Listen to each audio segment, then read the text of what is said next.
Welcome आप सभी का। देखो लास्ट ना अपन डिस्कस कर रहे थे कि भाई मैपिंग में ट्राई हाइब्रिड जो क्रॉस लेते हैं ना, उससे अपन मैपिंग, है ना, वो इम्पोर्टेंट पार्ट होता है मैपिंग का, है ना। ये लास्ट लेवल होता है जहाँ से क्वेश्चन है वो बनते हैं। देखो मैपिंग जब हमने समझी थी तो हमने लिया था कि हम एक ट्राई हाइब्रिड टेस्ट क्रॉस करवाते हैं ना। तो ट्राई हाइब्रिड टेस्ट क्रॉस जो अपन लेते हैं उसमें एक पेरेंट तो लेना होता है अपन को रिसेसिव होमोजाइगस, और दूसरा है वो हेट्रोजाइगस होता है, तीन लोकस के ऊपर। तो उससे अपने पास गैमेट्स बनते हैं 8 प्रकार के। ठीक है, जैसे आपने कितने लिए, नंबर ऑफ हेटेरोजाइगस लोसाई कितने लिए थे, 3।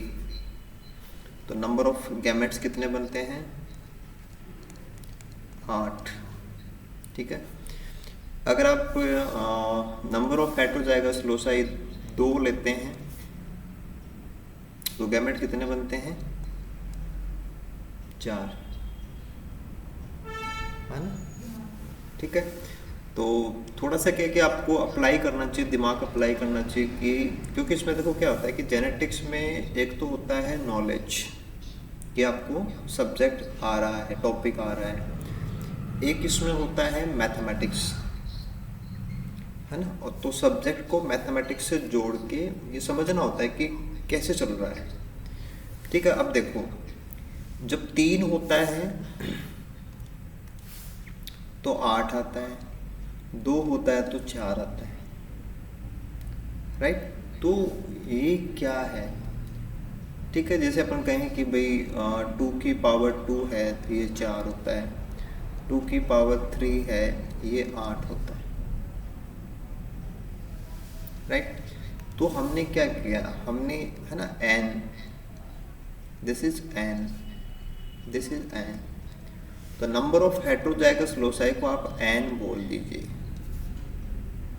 जितने ज़्यादा आपके पास नंबर ऑफ लोसाई होंगे, गैमेट कितने बनेंगे, 2 की पावर n। तो एक जो बात आई थी कि आप कैसे करेंगे या गैमेट कितने होंगे, तो उसका आइडिया कैसे लगता है ना, कि अपन को आइडिया होना चाहिए, है ना। जैसे मान लो कि 1 2 में तो कोई प्रॉब्लम नहीं आती, लेकिन 5 आ गए, है ना, तो अपन करने थोड़ी बैठेंगे। हाँ, मैथमेटिक्स क्या कहती है कि 2 की पावर n आप, पर आपको ध्यान देना कि 2 की पावर n का मतलब क्या है, नंबर ऑफ हेट्रोजाइगस लोसाई। जैसे मान लो कि कोई ऐसा है बीच में, लोकस तो आपने लिए 5, लेकिन एक ऐसा आ गया जो होमोजाइगस है, तो उसका फर्क नहीं पड़ेगा। तो ओनली हेटेरो गिनने होते हैं। तो जितनी जगह पे हेटेरो होता है 2 की पावर n करके आपको गैमेट बनेंगे। ठीक है, अब देखो यहाँ आपके पास जो 6 गैमेट्स, 8 प्रकार के गैमेट्स बने थे, उसमें जैसे है ना, जो आपका क्वेश्चन आता है, अपन तो क्या है कि क्वेश्चन के हिसाब से बात करेंगे कि भाई अपन को एग्जाम के अंदर मार्क्स लाने हैं ना, उस हिसाब से बात करें। तो देखो इसमें जो लास्ट क्लास में आपने समझा था कि जो भी आपका क्वेश्चन आएगा उसमें नंबर आता है या इंफॉर्मेशन आती है। तो यहाँ जो नंबर है एक, तो अपन को क्या होता है कि देखो नंबर जो होता है ना वो देखना होता है। ठीक है, सबसे बड़ा जो नंबर होता है वो हमेशा पेरेंटल का होता है, सबसे छोटा नंबर है वो डीसीओ का होता है। ठीक है, कल अपन ने क्वेश्चन जो बनाया था उसमें हाथों हाथ अपन ने डाटा यूज़ किया, है ना। तो टोटल नंबर है वो 3140 आ रहा है। अब 3140 से अपन गुणा भाग करेंगे तो थोड़ी दिक्कत आती है, तो मैंने क्या कि इसको कर दिया 3000, है ना। तो अब मैंने इसको अपन चेंज कर देते हैं कि इसको अपन अपनी कैलकुलेशन इजी हो जाए, तो अपन इसको 3000 बना देते हैं। ठीक है, अब 3000 बनाने से कोई फ़र्क नहीं पड़ेगा, क्योंकि अपन जो कह रहे थे ना कि पेरेंटल है, पेरेंटल में कुछ रिकॉम्बिनेशन तो होता नहीं है। तो अपन 140 नंबर कम करके इसको कर दिया 830 और इसको कर दिया 840। समझ गए होंगे आप, है ना। पेरेंटल पे कोई फ़र्क नहीं पड़ेगा, ये तो वैसे भी सबसे बड़ा नंबर होता है, इसको अपन को काम में भी नहीं लेना होता, इसको केवल टोटल में जुड़ता है।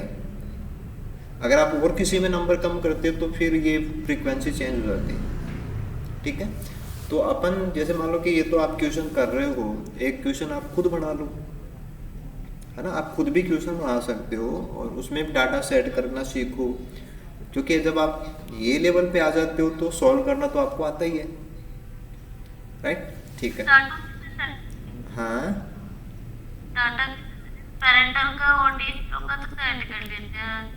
उसका कुछ ये भी कर लोग दो, नहीं नहीं, इनका कुछ भी कर दो, वो क्या हो जाएगा, उससे क्या फर्क पड़ेगा। आपको ध्यान देना है कि भाई ये मतलब दूरी जो है वो मतलब 50% से छोटी आनी चाहिए। भाई आपका जो टोटल नंबर 3000 आ रहा है ना, तो ये एससीओ मिला के 1500 से बड़े नहीं होने चाहिए, है ना।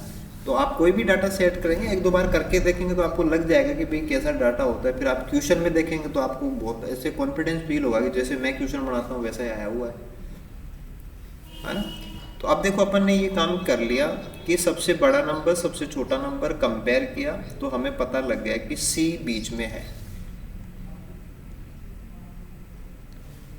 अब देखो एक तो क्वेश्चन ऐसे आते हैं जिनमें ए बी सी क्रम से आएगा, तो अपन को दिमाग पे ज़्यादा प्रॉब्लम नहीं आएगी, अपन को सोचना नहीं पड़ेगा। अब यहाँ पे क्या है कि आपको सोचना पड़ रहा है कि सी बीच में है, राइट। देखो क्या है कि यहाँ पे अपन चलते हैं, पहला पेरेंटल है, आपको कुछ भी नहीं सोचना उसमें। दूसरा भी पेरेंटल है, कुछ नहीं सोचना। तीसरा भी पेरेंटल है, कुछ नहीं सोचना। चौथा भी पेरेंटल है, कुछ नहीं सोचना। यानी कि इन चार में तो आपको कुछ सोचना ही नहीं है, सोचना केवल नीचे के चार में है, ठीक है। अब देखो पहले अपन क्या करते हैं, एस सी ओ देखते हैं पहले और दूसरे लोकस के बीच में, है ना। तो अपन क्या करते थे कि भाई ए के साथ में बी छोटा आना चाहिए। अब क्या देखेंगे, ए के साथ में सी छोटा आना चाहिए, है ना, और सी और बी दोनों छोटे आने चाहिए, राइट। तो आप देख सकते हैं कि सी और बी छोटे आ गए 5 नंबर में, और 6 नंबर के अंदर सी और बी बड़े आ गए। तो 5 नंबर और 6 नंबर क्या हो गए, एस सी यू हो गए। कहाँ के हो गए, पहले लोकस के, ए और सी, है ना। वहाँ क्या बोलते हैं, ए और बी। अब यहाँ क्या है कि हमें क्रम पता है कि बीच में सी आएगा, तो ए और सी वाले आ गए हैं। ऐसे आप दूसरे ढूंढ लो, उसमें क्या आएगा, उसमें क्या है कि ए सी बड़े आएंगे, बी छोटा आएगा, राइट। तो ए और सी बड़े आएंगे, बी छोटा आएगा, 8 नंबर मिल गया आपको। और इसका नीचे वाला कहाँ मिल गया, ए छोटा सी छोटा बी बड़ा, 7 नंबर। तो ये कौन है, ये भी एस सी ओ है, दूसरे लोकस वाले। तो ऐसे अपन पेरेंटल कुछ नहीं करना, डीसीओ कुछ नहीं करना, सेंटर का पता लगते ही अपन एससीओ निकाल देंगे, ठीक है। हाँ बोलिए। सेंट्री कैसे पता करें? मैंने बनाया उसके बाद पता करें। नहीं नहीं, देखो जब आप ये कहते हो, जैसे मान लो कि यहाँ पे आपने कहा कि कैपिटल ए, कैपिटल सी और स्मॉल बी आ गया, तो अब इसका मतलब क्या है कि वो सेकंड लोकस के ऊपर एससीओ आपने कराया है तो बनेगा। बार बार प्रैक्टिस करोगे तो ऑटोमेटिकली नहीं नहीं, ऐसा भी नहीं है। देखो देखो मैं बताता हूँ, इसका सिंपल तरीका बताता हूँ। अपन क्या ढूंढते हैं, अपन ढूंढते हैं बी में, बी के अकॉर्डिंग। अब अपन को, है ना, देखना नहीं है, देखना नहीं है, अप्लाई करना है कि सी के हिसाब से। यानी कि आप अगर ए से कहें कि ए और सी के अपन एससीओ देखेंगे तो वो कौन होंगे, कैपिटल ए के साथ स्मॉल सी और स्मॉल बी आए। हाँ। अब ये तो अपन चाहते हैं, लेकिन दिया हुआ क्या है, दिया हुआ तो ए बी सी है। तो अब अपन को ध्यान कहाँ लगाना पड़ रहा है, सी पे लगाना पड़ रहा है, ना कि बीच में। यानी कि माइंड का एक वो लेवल और आ गया इसके अंदर कि वहाँ एक इनडायरेक्टली दिमाग को काम करना पड़ रहा है। नेट पे तो ये वाला ही क्वेश्चन। हाँ, ये क्या है कि देखो क्या अपन क्या होता है, जैसे मान लो कि अपन कोई भी चीज़, जैसे अपन आप सिलेबस पढ़ रहे हो, आप सिलेबस में क्या होता है, टॉपिक आया आपके पास, बुक्स है, नोट्स हैं, क्लास है, अपन ने पढ़ा, तैयार किया, नोट्स बनाए, अपन सीधा चल रहे हैं, इधर उधर कहीं नहीं जा रहे। अब इसमें क्या है कि उथल उथल पुथल हो रहा है दिमाग के अंदर, है ना, कि चीज़ें दिखाई कैसे और हैं, होती कुछ और हैं, अप्लाई कुछ और करना पड़ता है। तो दिमाग ज़्यादा इसमें पजल्ड है। और एक बार अगर आपको पकड़ना आ गया तो फिर कुछ नहीं है। या आपको इसमें अगर डाउट लगता है तो कोई दिक्कत नहीं है, आप ऐसे बना लो, ऐसे ये वाला बना लो। हाँ सर, मैं पढ़ा लेती हाँ ये ज़्यादा सही रहता है ना। फिर क्या है कि आपको ऐसे कॉन्फिडेंस रहेगा कि मैं गलत नहीं कर रहा। गलत। हाँ वो जरूरी भी है, अपन क्वेश्चन सॉल्व करते हैं वो जरूरी है कि भाई मैं भाई इसमें आप इसको करेंगे तो टाइम भी थोड़ा ज़्यादा लगेगा। ठीक है, चलो आगे चलते हैं। ये अपने पास आ गया। फिर पहला काम क्या होता है कि पहले और दूसरे लोकस के बीच में दूरी निकालेंगे। तो पहले और दूसरे लोकस के बीच में एसयू आएंगे 5 और 6 वाले, ये अपन ले लिए 360 380। फिर डीसीओ सभी में जुड़ते हैं तो ये हो गए 50 और 40 डीसीओ। टोटल नंबर अपना आप 3000 है, ये रहा। आप इसको डिवाइड करेंगे, वैल्यू आ जाएगी 0.276। यानी कि पहले और दूसरे लोकस के बीच में जो डाटा है उसके अकॉर्डिंग 27.6% क्या है, रिकॉम्बिनेशन फ्रीक्वेंसी वहाँ की आ रही है। ठीक है, यानी कि 27.6 सेंटीमॉर्गन दूरी है। इसका मतलब क्या हो गया 27.6 सेंटीमॉर्गन। ऐसे आप दूसरा कर सकते हैं सेकंड एंड थर्ड लोकस के बीच में। तो अब आपको 7 और 8 नंबर वाले यूज करने 260 240। अब देखो यहाँ पे तो हमने इनको क्रम से बनाया था, अब ये भी तो ऊपर नीचे हो सकते हैं भाई। कोई जरूरी थोड़ी कि सबसे ऊपर पेरेंटली है, सबसे ऊपर एसयू भी आ सकता है, पेरेंटल कहीं और भी दे सकता है। तो 8 इसी क्रम में आएंगे, ये कोई जरूरी नहीं, लेकिन आरपीसी के क्वेश्चन में तो इसी क्रम में आएंगे। हाँ अगर आप बहुत अच्छे लेवल जैसे कि नेट वगैरह की बात करते हैं तो उसमें आगे पीछे हो सकते हैं, वहाँ दिमाग और ज़्यादा लगाना पड़ेगा फिर। तो अपन सेकंड एंड थर्ड लोकस के बीच में जाएंगे। अपन ने एससीओ यूज कर लिए एंड डीसीओ यूज कर लिए। 590 टोटल होता है, 3000 से डिवाइड कर देंगे। अगेन अपने पास वैल्यू आ गई 0.196, यानी कि ये हो गया 19.6 सेंटीमॉर्गन। तो अब अपने पास दूरी आ गई कि अपन अब बता सकते हैं कि बीच में अपन सी दिखाएंगे, सी से ए है ना। आप इसका मैप बनाएं तो मैप बना सकते हैं अपन। जैसे यहाँ पे आप एक बार मैप बना लें तो बीच में अपन को दिखाना है सी और यहाँ दिखाना है ए। तो ए और सी की जो दूरी है वो आएगी 27.6 सेंटीमॉर्गन। और इधर आप बी दिखाएंगे तो वो पास में है, उसकी दूरी कितनी है 19.6। राइट, तो ऐसे अपन मैप दिखा सकते हैं। ओके, अब देखो यहाँ तक का मैटर तो हो गया कि हमने जो ट्राई हाइब्रिड टेस्ट क्रॉस का जो डाटा था प्रोजेनी का, उसका नंबर यूज करके हमने डिस्टेंस सब निकाल दी। और डिस्टेंस निकालने पे हम मैप बना के दिखा सकते हैं, मैप अपन रेडी कर सकते हैं। ठीक है, इसके बाद में इसमें 2 टॉपिक और होते हैं, वो भी अपन यहाँ पे ऐड कर लेते हैं। देखो इसमें पहला टॉपिक तो होता है कि जब हमें ये पता लग गया कि पहले और दूसरे लोकस के बीच में रिकॉम्बिनेशन फ्रीक्वेंसी की जो संभावनाएं हैं वो 27.6% है। यानी कि जब 100 बार आप गैमेट बनाएंगे तो 27.6 बार यहाँ पे क्रॉसओवर होगा। ऐसे दूसरे लोकस पे है कि अगर आप 100 बार गैमेट बनाएंगे तो 19.6 बार यहाँ पे क्रॉसओवर होगा। यानी कि पहली लोकस के ऊपर क्रॉसओवर की संभावनाएं हैं 27.6% और दूसरे पे कितनी है 19.6%। राइट, तो अगर हम ऐसा कहें कि दोनों क्रॉसओवर एक साथ होंगे यानी कि डबल क्रॉसओवर, तो उसकी संभावना यानी कि जेनेटिक्स जो है, सिंपल जो जेनेटिक्स का फंडा होता है कि हम कोई भी प्रोबेबिलिटी निकालते हैं तो संभावना कितनी है। देखो पहली जगह पे संभावना है 27.6%, दूसरी जगह की संभावना क्या है 19.6%। तो ये दोनों को मल्टीप्लाई करेंगे तो दोनों की एक साथ संभावना आ जाएगी। अब उसको आप मल्टीप्लाई कर दीजिए 3000 से, टोटल नंबर।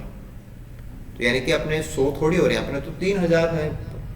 तो 3000 में नंबर कितना आना चाहिए, नंबर आएगा अपने पास 162.288।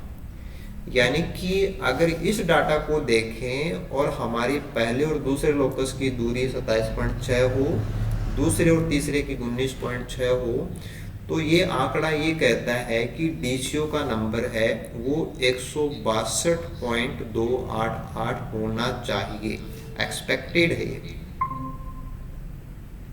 लेकिन इतना आता नहीं है क्योंकि अपन यहाँ पे देख रहे हैं कि ऑब्जेक्ट अपन को कितना दिया हुआ है 50 और 40 यानी कि 90 है। तो अपन को मिलने चाहिए थे 162 पॉइंट और मिले कितने हैं 90, है ना, क्योंकि अपन ने देखो कैलकुलेट करके सारा निकाला, रिकॉम्बिनेशन फ्रीक्वेंसी दोनों जगह की जो वैल्यूज हैं उनको अपन मल्टीप्लाई कर रहे हैं और स्टैटिक्स अपन पूरा कैलकुलेशन करके बता सकते हैं कि एक्सपेक्टेड कितना है 162 पॉइंट कुछ आएगा। लेकिन मिले कितने, मिले तो ओनली 90 हैं, यानी कि जितने होने चाहिए थे उतने हुए नहीं हैं। होने चाहिए थे और हुए उसमें अंतर है, डिफरेंस है। अब इस डिफरेंस के लिए दो शब्द होते हैं। एक शब्द तो आता है कोफिशिएंट ऑफ कोइंसिडेंस, है ना, जो यहाँ पे सीसी लिखा है इसका नाम होता है कोफिशिएंट ऑफ कोइंसिडेंस। कोइंसिडेंस संयोग को बोलते हैं कि संयोग से कितने हो गए, या जो संयोग है उसका गुणांक क्या है, तो वो क्या है कि हमारे हुए कितने और एक्सपेक्टेड कितने। जैसे आप कहें कि भाई आज 10 mm बारिश होनी चाहिए लेकिन हुई तो 4 ही mm, यानी कि उसका 40% ही हुआ। तो आप 90 जो हो गया टोटल जो होना था उससे देखेंगे तो 55.45% क्या आ गया, कोफिशिएंट ऑफ कोइंसिडेंस है। तो परसेंट है तो इसको आप क्या करेंगे, 55.45 divided by 100 is equal to 0.5545। अब जब अपन को ये पता लग गया कि जितना हो गया वो 55% है, तो जो नहीं हुआ उसको बोलते हैं कोफिशिएंट ऑफ इंटरफेरेंस। इंटरफेरेंस बाधा को बोलते हैं कि रुकावट कितनी है या पूरा होने में दिक्कत कितनी है। दिक्कत कितनी है, 1 में से 0.5545 माइनस कर दो, या 100% में से 55 माइनस कर दो, तो कितना आएगा 44.55% है, वो नहीं हो पाया। तो होना चाहिए था अपने पास 162.88, लेकिन सीसी की वैल्यू क्या आएगी 0.5545 और सी आई क्या होता है 1 माइनस सीसी, तो दैट इज 0.4455। तो ये तो हो गया आपका सी आई की वैल्यू और ये आपका आएगा सी सी की वैल्यू 0.5545। तो ऐसे हमारा जो ट्राई हाइब्रिड का मैटर होता है ना, उसमें ये लास्ट पूरा टॉपिक ऐसे कवर होता है ना, कि इसमें क्वेश्चन है वो मतलब कितना भी छोटा बनाया जा सकता है, कितना भी बड़ा बनाया जा सकता है। स्टेप्स अपन को ये फॉलो करने होते हैं, है ना, अपन जल्दबाजी नहीं कर सकते, है ना, और थोड़ा सा प्रैक्टिस करेंगे तो आपको समझ में आ जाएगा, या वो ना जल्दी इनको यूज करना है वो आपकी हैबिट में आ सकता है।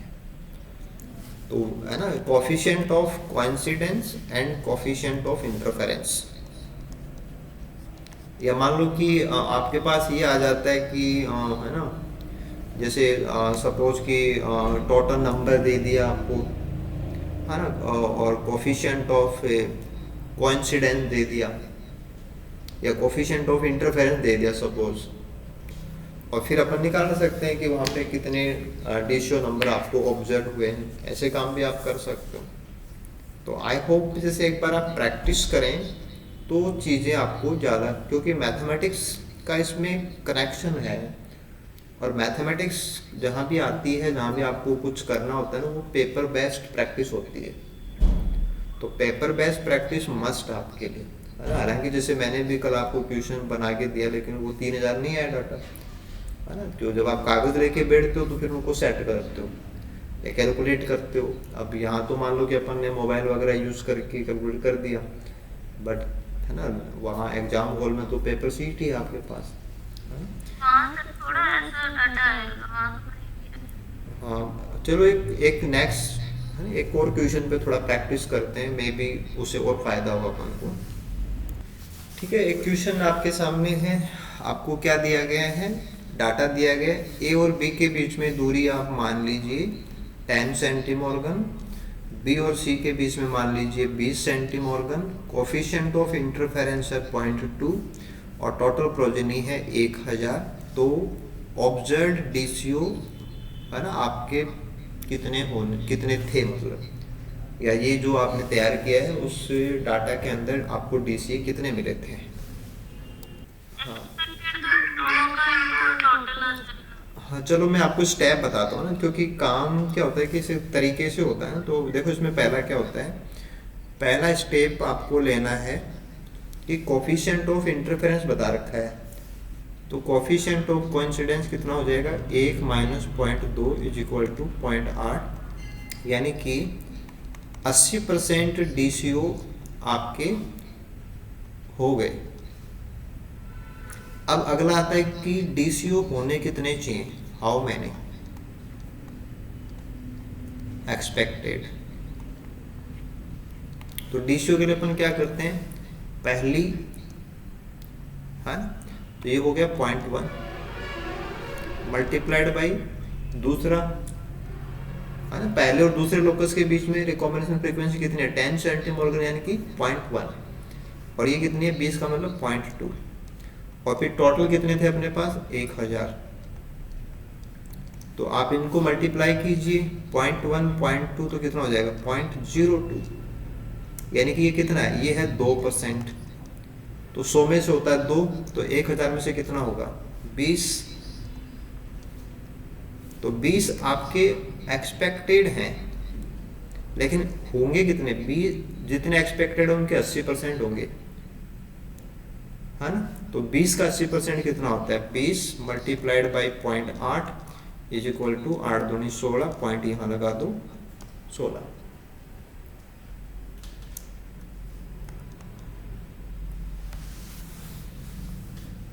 बात को दोबारा समझिए, कोफिशिएंट तो इंटरफेरेंस का मतलब नहीं हुए वो हैं, तो हुए कितने, एक में से माइनस कर दो, 80% जितने होने चाहिए उतने हो जाएंगे। तो होने कितने चाहिए, पहले और दूसरे लोकस के बीच में संभावना कितनी है 10%, ये कितनी है 20%, दोनों को मल्टीप्लाई करेंगे तो कितना हो जाएगा 2%। तो 100 में से 2 तो 1000 क्या होता है 10 गुना होता है, तो कितना हो जाएगा 20। अब किसी भी संख्या का 80% कितना होता है 80/100 यानी कि 0.8, तो 8 दूनी 16 160 और 0 उड़ा दो इसका, यानी कि 16 हो गए। ऑब्जर्व कितने हैं 16, एक्सपेक्टेड कितने थे आपके 20। कि इसमें कई स्टेप्स हैं, देखो पहला स्टेप तो ये है कि आपको टॉपिक क्लियर करना है कि आप समझ गए बात क्या है, ठीक है। दूसरा ये है कि आपके पास एग्जाम्पल्स होने चाहिए जिनसे आपने प्रैक्टिस कर लिया, है ना।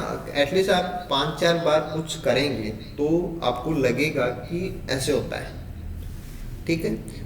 उसके बाद में फिर आप क्या होता है कि आप क्विकली काम कर सकते हो। कई बार क्या होता है कि क्वेश्चन में ना वैल्यू ऐसी दी हुई होती है कि जैसे उनके साथ मल्टीप्लाई करना है ना, ये सब थोड़ा टफ होता है। जैसे मान लो 27 आ गया तो 27 से गुणा भाग करना मुश्किल है, तो 27 को 30 बना के कर सकते हो। तो 30 के अकॉर्डिंग जो डाटा आ रहा है उसके अकॉर्डिंग आप थोड़ा 27 का डाटा कहाँ मैच हो सकता है, क्योंकि वो आपकी काबिलियत पे डिपेंड करता है कि या तो आप 27 को लेके कई देर तक गुणा भाग करते रहोगे उसके अंदर, है ना, या फिर आप कब के ही आंसर निकाल के अगले क्वेश्चन पे जा चुके। तो आप टॉपिक को समझ गए, आई होप लास्ट क्लासेज में हमने कुछ समझा। तो हमने क्या कि एक रफ एग्जाम्पल बनाया और रफ एग्जाम्पल बना के उस पर काम किया, तो उसमें जो भी कमियां आई कि जैसे हमें लगा कि नंबर पूरा 3000 नहीं गया तो उसको हमने सेट किया, तो उसमें भी समझे कि भाई पेरेंटल को ऊपर नीचे कर दो फर्क नहीं पड़ता, ठीक है। बाकी सारे हमने करके देखे, ऐसे आप कुछ एग्जाम्पल और करके देखें। देन फिर अपन उसमें जो शॉर्टकट्स होते हैं, है ना, ये चीज़ वैसे जैसे छोटे क्लास में क्या होता है, जैसे कुछ बच्चे तो मैथ के क्वेश्चन एक चुटकी में कर देते हैं और कुछ एक से नहीं होते। और इधर क्या है कि देखो थोड़ा सा ये एक विचारणीय बिंदु है एक, कि जैसे लाइफ साइंस के अंदर जैसे आप बॉटनी में है, जूलॉजी में है, तो मोर देन 80% है ना फीमेल कैंडिडेट है, और मैथमेटिक्स साइड से उनको बहुत दिक्कत होती है, यानी कि ऐसे सिरे से ही छोड़ देते हैं क्वेश्चन, जबकि थोड़ा सा एक्सरसाइज करके आप नंबर अगर लाते हैं तो सिलेक्शन की तरफ जाएंगे ना। तो डरना नहीं है आपको, है ना। आपको पहले नहीं आती है जेनेटिक्स, कोई बात नहीं है, आप क्लासेस को रिपीट कीजिए ना, धीरे धीरे समझिए, लेकिन समझिए, क्योंकि जब आप एक चीज़ को समझेंगे ना तो उससे आपका कॉन्फिडेंस जो आता है ना वो किसी दूसरे टॉपिक के भी काम आएगा, राइट। तो ऐसे अपन जो मैपिंग था ना आपका रिकॉम्बिनेशन वाला जेनेटिक मैप, उसको अपन समझ सकते हैं। इसके बाद में क्या है कि जैसे दो चीज़ें और बच गई हमारे पास, कि एक तो अपन डिलीशन मैपिंग कैसे करते हैं, और दूसरा ये है कि अपन जो फिजिकल मैपिंग है उसमें जो स्टैनिंग वगैरह आती है वो सब आएगी, है ना, कि वो बैंडिंग पैटर्न्स आते हैं, वो उससे भी क्वेश्चन होते हैं। तो वो डिफरेंट चीज़ें हैं। ये जेनेटिक्स बेस्ड चीज़ है ना, जिसमें अपन फिनोटाइप देखते हैं प्रोजेनी का और पेरेंट्स का, फिर मैच करते हैं, फिर उससे पता लगता है ना। देखो हमने अभी यहाँ पे ABC लिखा, एक्चुअल में टॉपिक ये नहीं है। टॉपिक क्या था? टॉपिक ये था कि फिनोटाइप में लाल, लंबा, राउंड ऐसे, तो उतना सारा बार बार लिखना नहीं पड़ता, इसलिए हमने ABC से काम किया। बाकी ABC कहीं लिखे थोड़ी है, हमें तो फिनोटाइप लिखा होता है, या पौधे में फिनोटाइप दिखता है अपन को। तो ये कुछ क्या है कि बेसिक चीज़ें हैं, जब आपने इनको पढ़ा तो आप समझे होंगे, है ना। गैमेट्स पढ़ना आपने सीखा होगा, है ना, सिंगल क्रॉसओवर वाले, डबल वाले, नंबर के साथ में रिलेशन क्या है ना, और ये जो कोरिलेशन है चीज़ों के, ये आई होप, क्योंकि देखो आपकी क्वेश्चन है वो बहुत बड़े क्वेश्चन नहीं आ सकते, है ना।